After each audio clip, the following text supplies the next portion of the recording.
Le rapport interne de l'ONU sur les événements à l'Est continue à susciter des vagues et met mal à l'aise la MONUSCO elle-même.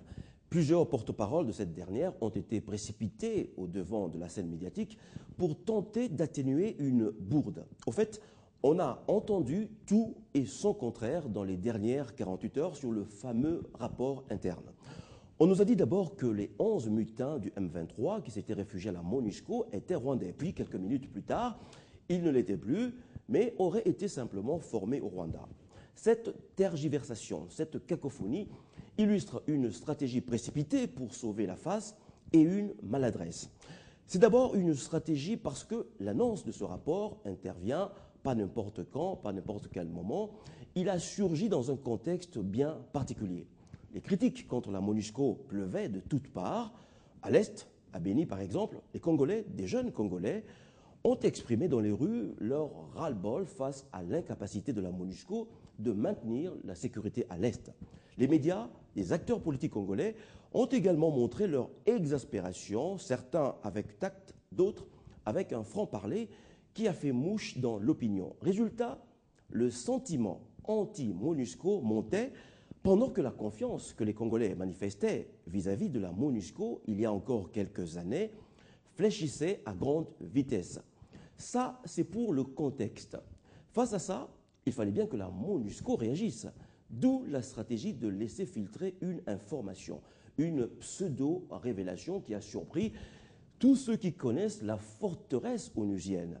MONUSCO est un bunker qui a le contrôle de sa communication et qui s'est excellé dans l'art d'étouffer des affaires qui peuvent nuire à son image. Aucun déballage concernant le travail de la MONUSCO ne peut éclater sans que la MONUSCO l'ait, d'une manière ou d'une autre, laissé passer. C'est d'ailleurs pour ça que des actes d'agression sexuelle imputables à quelques brebis galeuses de la MONUSCO, à Kinshasa comme en province, envers des jeunes filles congolaises, sont restés impunis et étouffés. Par ailleurs, le rapport interne ne renfermait aucune nouveauté, d'où la maladresse. Personne n'ignore l'implication des pays voisins dans l'émergence des foyers de tension à l'Est.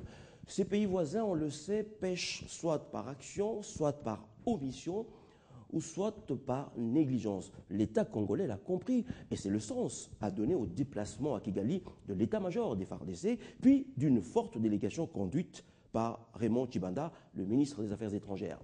Ce qui serait nouveau et qui souffre de réalisation sur terrain, c'est une efficace collaboration entre la MONUSCO et les FARDC. Personne ne peut comprendre que la MONUSCO n'ait pas réservé copie de ce rapport interne, d'abord au commandement des FARDC. La MONUSCO n'est pas venue arbitrer un match.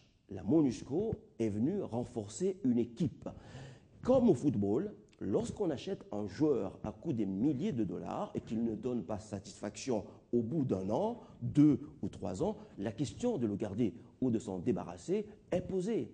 Pas forcément par les dirigeants, bien souvent par les supporters qui veulent que leur équipe gagne.